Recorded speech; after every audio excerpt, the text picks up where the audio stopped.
बच्चों आगे का सवाल देखेंगे हम सब। आगे सवाल नंबर हमारा है 41 नंबर सवाल है। भवन के ऊपर लगे एक ऊर्ध्वाधर झंडे, तो भवन के ऊपर लगे एक ऊर्ध्वाधर झंडे के शीर्ष योग तल क्रमशः 45 अंश तथा 30 अंश के कोण 30 मीटर की क्षैतिज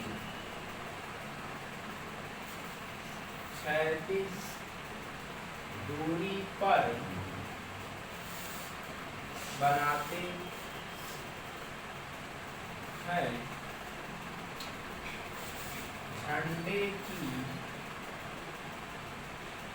ऊंचाई है, झंडे की ऊंचाई ऑप्शन दिया है मेरे बच्चों 10√3 ब्रैकेट में दिया है 3 - 1 मीटर। दूसरा ऑप्शन दिया है 30 1 + 1√3 और सी वाला ऑप्शन दिया है 30 मीटर और डी वाला ऑप्शन दिया है इनमें से कोई। ध्यान से हमारी बात समझते चलिएगा कि भवन के ऊपर लगे एक ऊर्ध्वाधर झंडे के शीर्ष योग तल से क्रमशः 45 अंश तथा 30 अंश से कोण 30 मीटर की क्षैतिज दूरी पर बनते हैं। तो हमारे पास आप देखेंगे कि हमारे पास यहाँ एक भवन है जिसका नाम है ए और बी। ए भी एक भवन है, एक भवन है और उसके ऊपर एक झंडा लगा हुआ है जिसका नाम है सी। अब झंडे के शीर्ष और तल, यहाँ एक बिंदु ले लेंगे जिसका नाम है डी। शीर्ष और तल के कोण की बात हो रही है, तो जो शीर्ष वाला पहला कोण बनेगा बच्चों ध्यान दीजिएगा, शीर्ष एवं तल, तो शीर्ष से 45 अंश का कोण बनाएगा। ये बड़ा वाला कोण आपका 45 हो जाएगा और ये छोटा वाला आपका हो जाएगा 30। कह रहा है 30 मीटर की क्षैतिज दूरी, ये दूरी भी हमारे पास 30 मीटर है, 30 मीटर की क्षैतिज दूरी। क्षैतिज दूरी पर बनते झंडे की हमें ऊंचाई बताना है। झंडे की ऊंचाई को आप ये मान लीजिए, बिल्कुल आप आ जाइए time table A B D में और टाइम लगाइए यहाँ 30 है। टाइम 30 बराबर हो जाएगा लंब ए बी और आधार हो जाएगा 30, आधार आपका 30 है। टाइम 30 का मान हो जाएगा 1/√3 बराबर ए बी अपान हो जाएगा 30 और यहाँ आपका हो जाएगा ए बी और ये हो जाएगा 30/√3 और इस √3 को आप लिख सकते हो 10√3 लिख सकते हो। इसके बाद जो है आप त्रिभुज ए नहीं आप सी बी डी में चले जाओ। tan 45 बराबर लंब, और लंब में आपका क्या है एच है प्लस ए बी है अपान 30। tan 45 का मान 1 होता है यानी एच प्लस ए बी बराबर आपका 30 हो जाएगा। ए बी की वैल्यू आपने निकाला यहाँ, ए बी की वैल्यू आपकी क्या है 10√3 बराबर 30 है और एच बराबर आपका क्या है 30 - 10√3, 30 - 10√3। आप देख रहे होंगे कि यहाँ देखिए कॉमन लिया गया है, वो कॉमन क्या लिया गया है 10√3 कॉमन लिया गया, किसी में 30 कॉमन लिया गया, तो आप बिल्कुल 10√3 कॉमन ले सकते हो, कोई समस्या नहीं है। 10√3 कॉमन लोगे आप 10 चाहे 30 हो जाएगा। इस 3 को आप √3 लिख सकते हो, एक रूट हमने कॉमन ले लिया 3 माइनस हो गया, आपका पहला जवाब सही हो गया। पहला जवाब आपका सही हो गया है।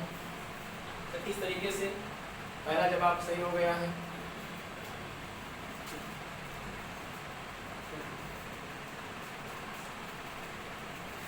चलिए 40 नंबर क्वेश्चन आपका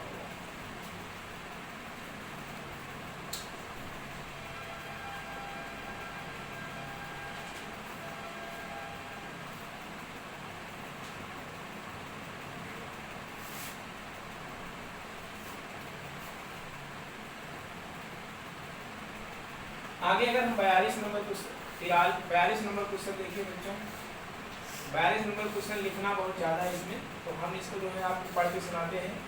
53 छात्रों की क्लास में, यानी हमारे पास जो छात्र है 53 है, कुल छात्र जो है वो कितने हमारे पास 53 है। 26 फुटबॉल खेलते हैं, फुटबॉल खेलते हैं 26। 24 क्रिकेट खेलते हैं, क्रिकेट खेलते हैं 24 क्रिकेट खेलते हैं। 20 हॉकी खेलते हैं 20 हॉकी खेलते हैं। 10 छात्र तीनों में से कोई खेल नहीं खेलते हैं, भाई 10 यहाँ से घटा दो, 10 कोई कुछ नहीं खेलते हैं। कुल तो आप देखेंगे कुल छात्र हमारे पास 53 है और 10 कुछ भी नहीं खेलते हैं। कोई खेल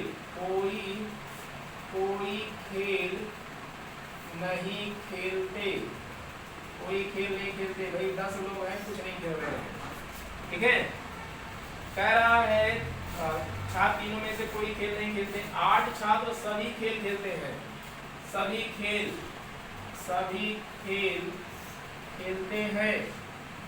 खेलते हैं कितने 8 छात्र हैं, बिल्कुल 8 छात्र सभी खेल खेलते हैं। एक क्वेश्चन बड़ा है इसलिए मैं लिख दे रहा हूँ ऐसे पार्ट में।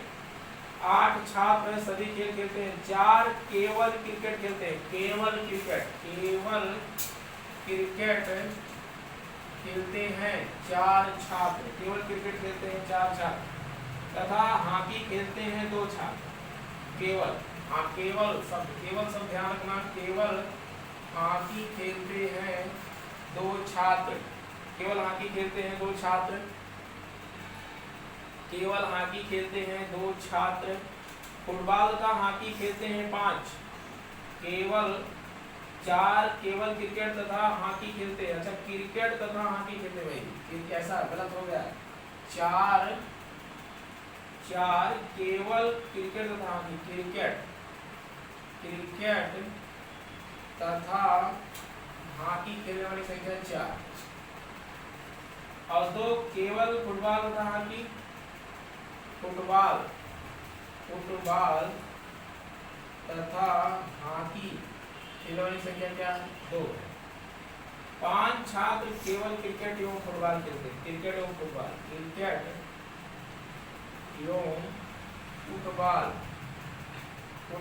भैया 5 लोग हैं। तो छात्र जो केवल हॉकी खेलते हैं, केवल हॉकी वाले का उत्तर बताना। केवल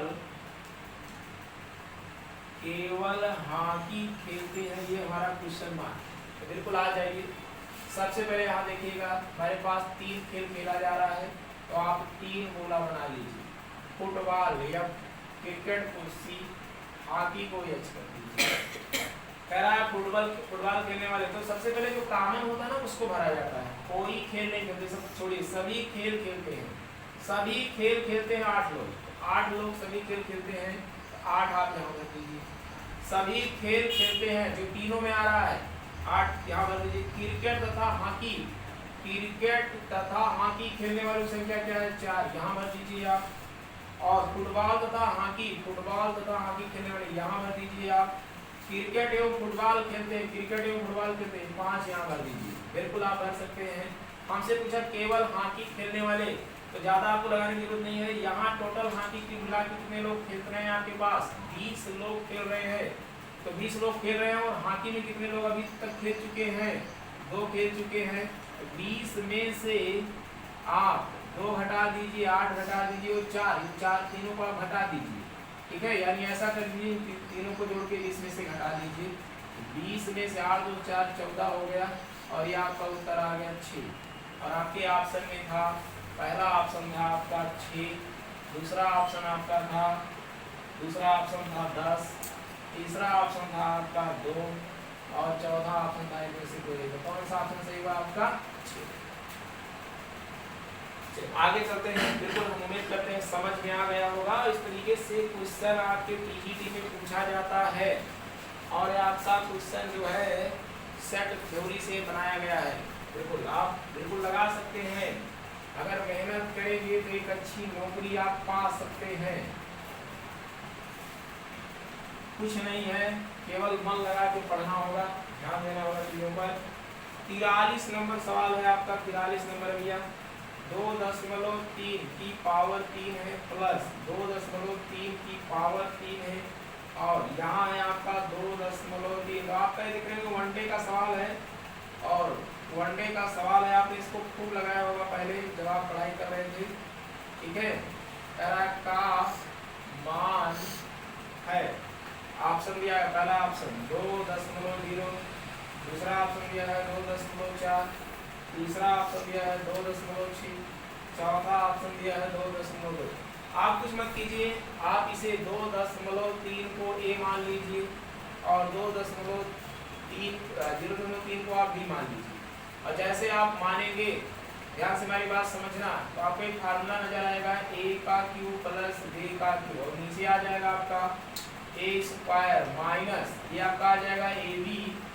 इन दोनों का गुणा कराओगे तो ये मिलेगा 3 3 का 9 3 दूनी 6 मिल जाएगा, और यहाँ आपका हो जाएगा बी का स्क्वायर, और ऊपर वाले को आप ओपन कर दीजिए, ए क्यू प्लस बी क्यू, एक ब्रैकेट में हो जाएगा ए प्लस बी, दूसरे में हो जाएगा A square plus B square minus A B, और नीचे यही बात लिखी गई है, नीचे ये कट आपका बचा क्या, ए प्लस बी बचा, जोड़ लीजिए भैया, 2.3 और 0.3 बराबर हो गया 2.6, 2.6, ये आपका उत्तर हुआ।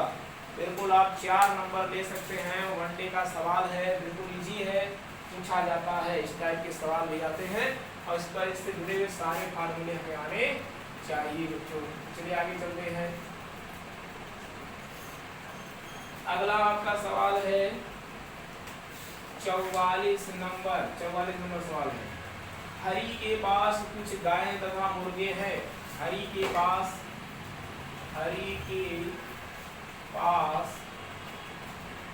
कुछ गायें तथा मुर्गे हैं।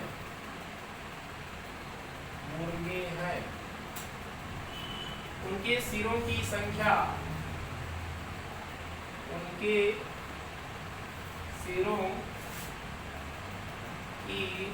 संख्या 48 तथा पैरों की संख्या 140 है। तो उसके पास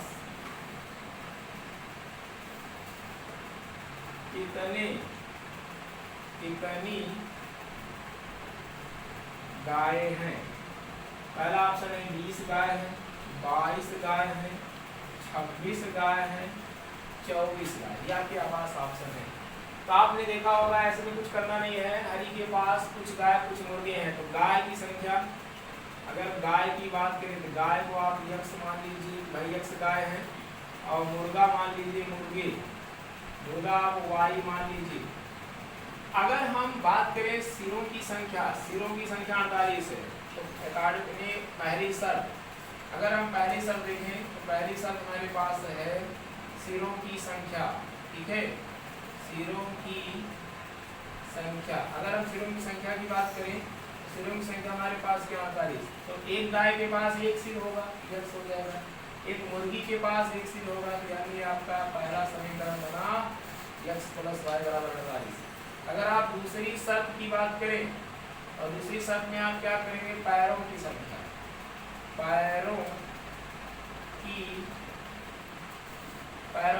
की बात करें, पैरों की संख्या हमारे पास क्या है 140। अब आप बताइए गाय के पास कितने पैर होंगे, 4, यानी 4 यक्ष से गुणा, एक गाय के पास 4 पैर, तो यक्ष गाय है तो 4 यक्ष पैर हो जाएगा।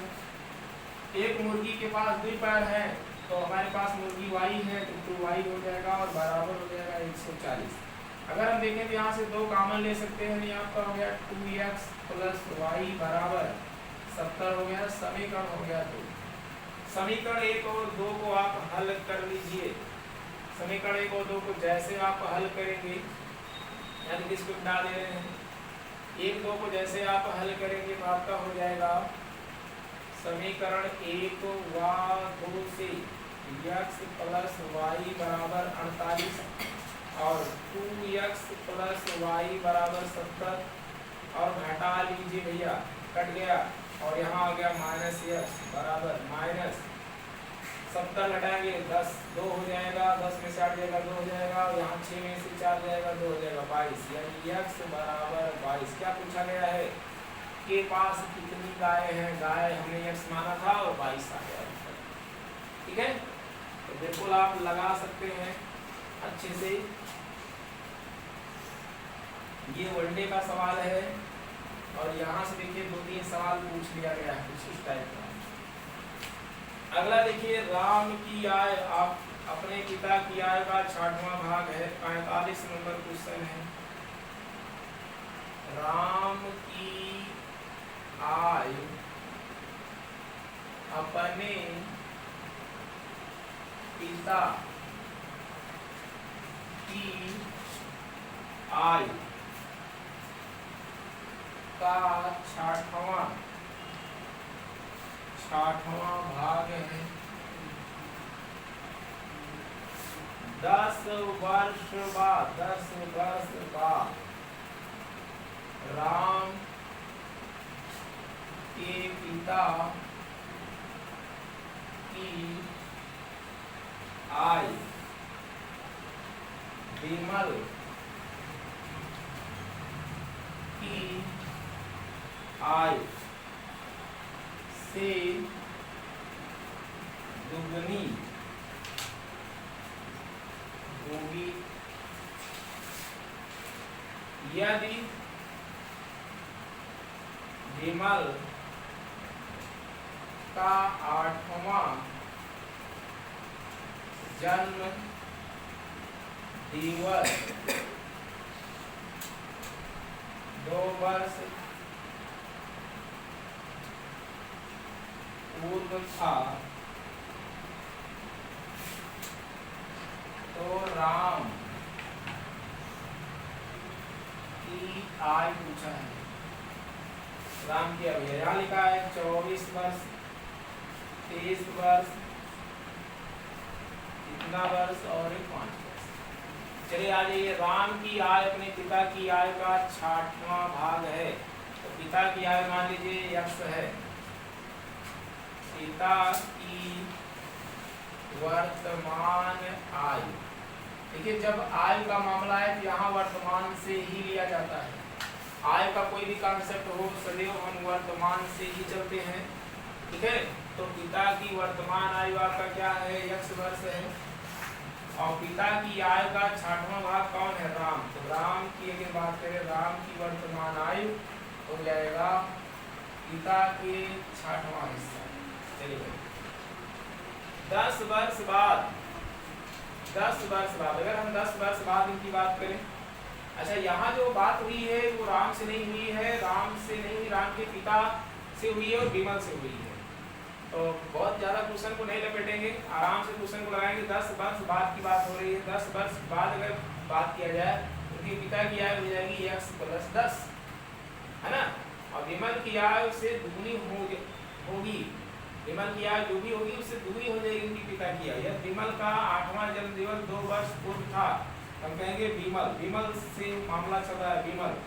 विमल का वर्तमान आयु, जब भी आयु का प्रश्न आए तो वर्तमान से उसे देखो। 8वां जन्म दिवस 2 वर्ष पहले था, तो आज कितना साल के हो जाएंगे, 8 में 2 जुड़ जाएगा, यानी विमल 10 वर्ष के हो जाएंगे आज। और 10 साल बाद की बात हो रही है, 10 साल बाद, तो 10 वर्ष बाद 10 वर्ष बाद जो उनके पिता हो जाएंगे x + 10 साल के, और विमल हो जाएंगे 10 साल आज के हैं और 10 और हो जाएंगे 10 20। लेकिन ये कह रहे हैं कि विमल की आयु से दुगनी होगी। दुगनी कौन होगी, पिता इनके दुगने हो जाएंगे, विमल दुगना नहीं हो पाएंगे, इसलिए विमल में 2 से गुणा लगा दो। ठीक है, विमल में 2 से गुणा लगा दीजिए, विमल में 2 से गुणा लगा देंगे, बिल्कुल लगा सकते हैं। यहाँ x + 10 10 20 गुना क्या हो जाएगा 40 और x बराबर हो जाएगा आपका 30, x बराबर हो जाएगा 30 हो जाएगा। और जब x बराबर 30 हो जाएगा आपका, तो आपसे पूछा गया है राम की आयु। राम की आयु क्या है? राम की आयु पिता का 60वां हिस्सा है, तो राम की आयु जो हो जाएगी तो यह 30/6 5 वर्ष। राम 5 वर्ष का, कितने वर्ष का है? 6 पंचे 30, 5 वर्ष का राम हुआ। तो इस तरीके से हम जवाब दे सकते हैं। बिल्कुल, आगे चलते हैं।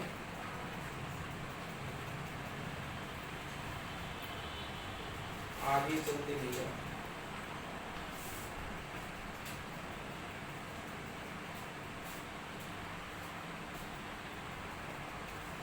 बढ़िया क्वेश्चन है। बस पढ़ते जाइए क्वेश्चन को, आराम से लगाते जाइए। बस ये कॉन्सेप्ट पता होना चाहिए कि अगर आय संबंधित प्रश्न है तो वर्तमान से देखा जाता है, वर्तमान से ही लगाओगे तब उत्तर आसानी से आ जाएगा। चलिए आगे चलते हैं। एक परीक्षा में 80% विद्यार्थी अंग्रेजी में, यानी 46 नंबर क्वेश्चन में एक परीक्षा में 80% विद्यार्थी अंग्रेजी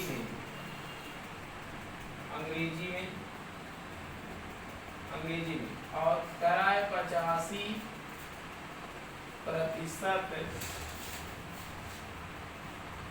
विद्यार्थी गणित में और 75% विद्यार्थी दोनों विषयों में उत्तीर्ण हुए।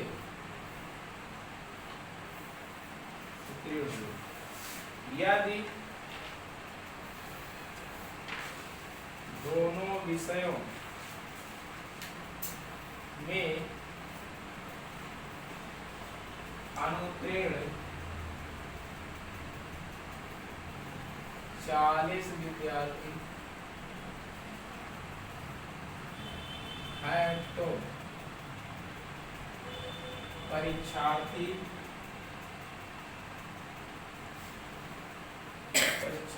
की संख्या में बताइए। परीक्षार्थियों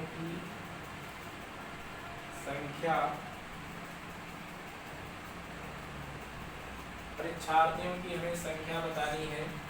एक परीक्षा में 80% विद्यार्थी अंग्रेजी में, 85% विद्यार्थी गणित में और 75% विद्यार्थी दोनों विषयों में उत्तीर्ण हुए हैं।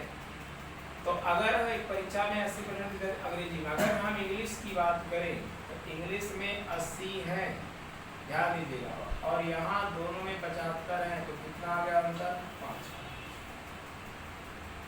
अंग्रेजी के बाद अगर हम देखें गणित में, मैथ में आपके पास 85% है और उसमें से 75 निकाल दीजिए आप, तो कितना उत्तर आपका आ गया? 10। यहाँ 5% आया, यहाँ आपका 10%। ठीक है, विद्यार्थी दोनों विषयों में उत्तीर्ण हुए हैं। यदि दोनों विषयों में अनुत्तीर्ण विद्यार्थी हैं आपके 40%, तो भैया यहाँ आप निकाल लीजिए, क्या आपका हो गया? ये 10 और 5 15 हो गया। ठीक है, 10 5 15 हो गया। क्या इसको ऐसे लगा लें? वही 75 घटा लिया आपने, 75 घटा लिया। एक परीक्षा में 10% विद्यार्थी अंग्रेजी में, 85% विद्यार्थी गणित में और 75% दोनों विषयों में उत्तीर्ण हुए। दोनों विषयों में अनुत्तीर्ण छात्र हमारे पास 40 है। अनुत्तीर्ण की हम संख्या निकाल लें। अनुत्तीर्ण की संख्या तो 80% विद्यार्थी अंग्रेजी में, 85% विद्यार्थी गणित में और 75% विद्यार्थी दोनों विषयों में। तो अगर हम वेन डायग्राम से लगाएं, वेन डायग्राम से, ये हमारे पास है इंग्लिश, ये हमारे पास है मैथ। 75 इंग्लिश में कह रहा 80, तो 5 हो गया, और इसमें कह रहा है आपका 85, तो ये 10 हो गया। अगर हम यहाँ बात करें 10 हो गया, 75% दोनों में पास है। तो अगर हम यहाँ बात करें 75 + 5 + 10 मिला के हमारे पास हो जाएगा 75, 90 हो जाएगा भैया, 90। तो फिर कितने हुए हमारे पास? 10% फिर हुए। ये 90% क्या हुई है? पास हुई है। पास का डायग्राम, पास। भाई 75% दोनों में पास हुए हैं, और 80 कह रहा है केवल अंग्रेजी में। 75 यहाँ हो गया, 5 में हो गया 80 हो गया। मैथ में कह रहा 85, 75 10 85 हो गया। तो टोटल जो पास हुए हैं वो 90% पास हुए हैं। तो फेल कितने हुए हैं? फेल हुए हमारे पास 100 में से 90 आप निकाल दीजिए, 10% बच्चे फेल हुए। और ये 10 की संख्या क्या है? 40 है। 10% की संख्या 40 है। तो हमें 100% निकालना है, क्योंकि हमारे पास जो विद्यार्थी होते हैं वो 100 होते हैं परीक्षार्थियों की संख्या। तो 1% की वैल्यू आप निकाल लीजिए, आपका हो जाएगा 40/10। अगर विद्यार्थी जो होते हैं वो 100% क्लास में होते हैं तो ये आपका हो गया 40/10 गुणे 100 भैया। 100 से कट हो जाएगा तो 400 विद्यार्थी उस विद्यालय में थे। 400 आपका उत्तर आ जाएगा। आपके पास जो ऑप्शन दिया गया था वो ऑप्शन आपका ये था कि ए बराबर था 200 और बी बराबर आपका था 400 और सी बराबर 600 और डी बराबर आपका था 500।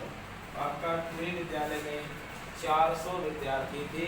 कुछ ही टाइप के सवालों को लगाएंगे, वेन डायग्राम से बिल्कुल इजी कर सकते हैं। चलिए आगे चलते हैं, सवाल को देखते हैं। सवाल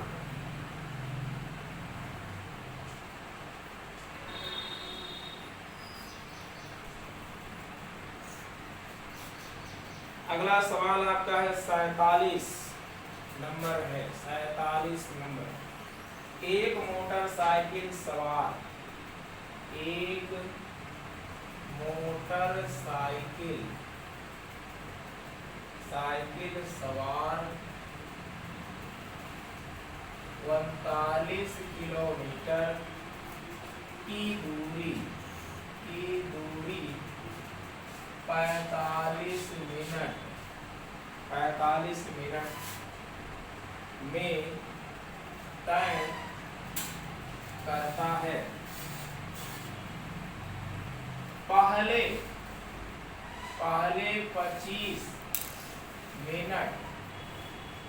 25 मिनट में x किलोमीटर प्रति घंटा की चाल से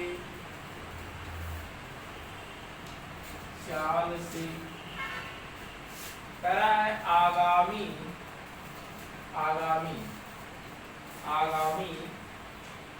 20 मिनट तक दुगनी चाल से तथा शेष दूरी पहली चाल से पूरी करता है तो x का मान होगा। x का मान पहला ऑप्शन दिया गया है 31.2 किलोमीटर प्रति घंटा, 36 किलोमीटर प्रति घंटा, 40 किलोमीटर प्रति घंटा, 52 किलोमीटर प्रति घंटा, 52 किलोमीटर प्रति घंटा। चलिए भैया ये सवाल देखते हैं। एक मोटरसाइकिल सवार 39 किलोमीटर की दूरी 45 मिनट में तय करता है। 45 मिनट में तय करता है 39 किलोमीटर की दूरी। बराबर क्या होता है? देखिए चाल बराबर आप जानते हैं, चाल बराबर होता है दूरी बटा समय होता है। अगर हम दूरी बराबर देखें तो दूरी बराबर हो जाएगा चाल गुणे समय। अगर हम समय की बात करें, समय बराबर क्या हो जाएगा आपका? समय बराबर दूरी बटा चाल। समय बराबर हो जाएगा दूरी बटा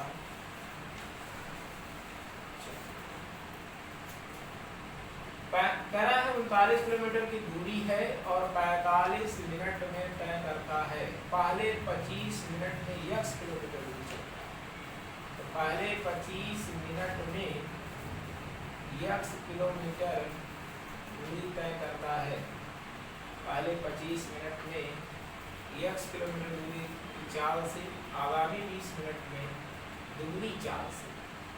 तो पहली चाल उसकी x है, दूसरी चाल उसकी 2x है।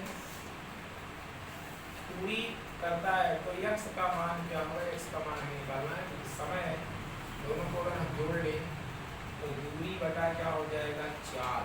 दूरी हमारे पास क्या है, 39 है, 39 है। और अगर हम यहाँ से देखें भाई 25 मिनट में x किलोमीटर दूरी, तो 25 मिनट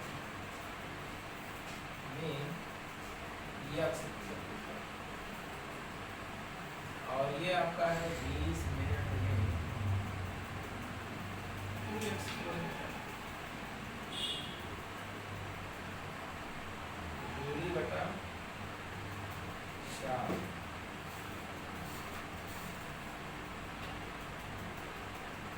दूरी बटा चाल में निकालें। अगर हम कहें 25 मिनट, 25 मिनट,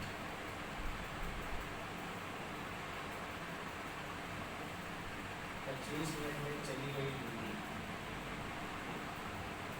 दूरी बराबर होगा 4 गुणे समय।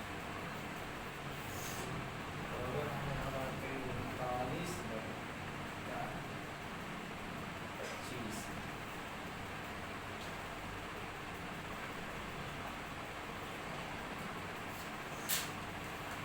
मिनट 2 घंटे, 1 मिनट बराबर 1 घंटा बराबर 60 मिनट, और 1 मिनट बराबर 1/60। तो अगर हम यहाँ बात करें 25 मिनट बटा 60 प्लस, और अगर हम यहाँ बात करें घंटे में कन्वर्ट हो गया, ये भी घंटे में कन्वर्ट हो गया। ये हो गया आपका 20 बटा 60 गुणे 2x, 20 बटा 60। ये आपका चाल है, दूसरी चाल से चलिए, चाल गुणे समय, और बराबर हो जाएगा आपका 39। हमने जो यहाँ लगाया है वो दूरी बराबर हमें लगाया है चाल गुणे समय, यानी समय गुणे चाल, समय गुणे चाल। बिल्कुल। अब आपका x का मान पूछा है, बिल्कुल आप लगा सकते हो। समय हमारे पास है, मिनट हमने घंटे बना लिया, तो समय गुणे चाल बराबर होता है दूरी, दूरी बराबर होता है चाल गुणे समय। समय हमारे पास मिनट था, हमने घंटे बना लिया, चाल x था, दूसरा चाल x था। अब आप इसको काटिए भैया, 5 से काटिए, 5 × 25 और 12 × 5 = 60, 12 हो जाएगा। यहाँ 20 एकम 20, 20 × 3 = 60, यानी आपका हो गया 5x, 5x हो गया। और यहाँ आपके पास हो जाएगा 12 प्लस आपका हो जाएगा 2x बटा 3 बराबर 39। और यहाँ पे ऐसे लेंगे तो 12 आएगा, तो 5x प्लस 3 × 4 = 4 दूनी 8 हो जाएगा। और यहाँ पे ऐसे 12 आ चुका है, 39 गुणे 12, और 8 × 5 आपका हो जाएगा 13, और 13 × 3 = 39, यानी 13x बराबर 39 गुणे 12, 13 × 3 = 39, 12 × 3 = 36, 12 × 3 = 36 आ गया, 12 × 3 = 36, x बराबर 36 किलोमीटर प्रति घंटा। ये आपका दूसरा ऑप्शन सही हो गया। तो बिल्कुल आप बहुत आसान क्वेश्चन है, आराम से लगाइए, कहीं कोई समस्या नहीं कर रहा। एक मोटरसाइकिल सवार 39 किलोमीटर की दूरी है 45 किलोमीटर में तय कर लेता है। चलिए यहाँ तक उसने बता दिया डाटा, लेकिन कह रहा पहले 25 मिनट x किलोमीटर की चाल से चलता है, फिर उसके बाद 20 मिनट दुगनी चाल से चलता है, तो शेष दूरी पहली चाल से पूरी करता है, तो x किलोमीटर। कह रहा है कि x का मान बताइए भैया, है ना, x का मान बताइए, x का हमें मान बताना है। यहाँ x का मान बताना, तो 36 किलोमीटर प्रति घंटे से चल रहा है, तो हमें दिया गया है समय और चाल, समय और चाल, और क्या दिया गया है, दूरी। तो समय चाल को जोड़ करके दूरी के बराबर कर लेंगे, बिल्कुल हमारा उत्तर बन जाएगा। इस प्रकार से आपका 47 नंबर सवाल बन चुका है। आराम से लगाइए, आराम से पढ़िए। डाटा क्या दिया गया है उसके आधार पर ही वैल्यू आपको रखना होगा, तब जाके आपका उत्तर बनेगा। आगे देखिएगा 48 नंबर। 48 नंबर सवाल है, एक पोल, बिल्कुल नोट्स का सवाल है। यदि एक पोल की समतल धरती पर छाया की लंबाई, पोल की लंबाई से दुगनी है तो सूर्य का उन्नयन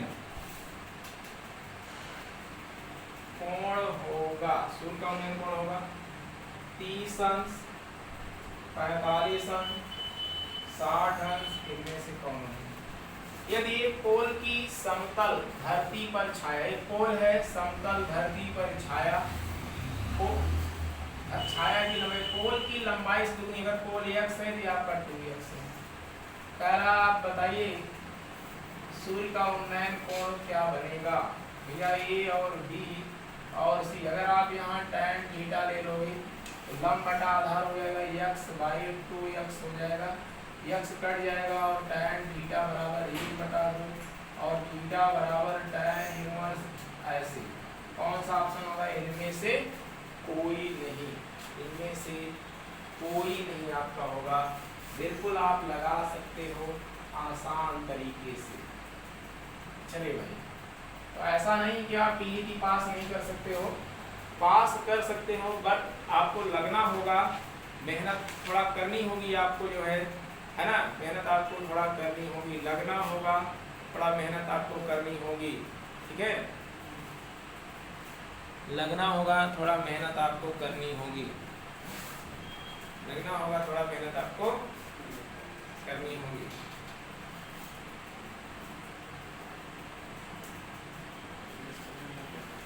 ये पूरा आ रहा है ना, पूरा ये। अगला सवाल है भाई, अगला सवाल है, लीजिए अगला सवाल 49 नंबर सवाल है। यदि a² + 4b² बराबर 12ab, तो कह रहा है log, तो कह रहा है तो log a + 2b बराबर है। पहला ऑप्शन देखिए, ऑप्शन कितने बड़े बड़े हैं ना, सवाल एकदम लल्लू है।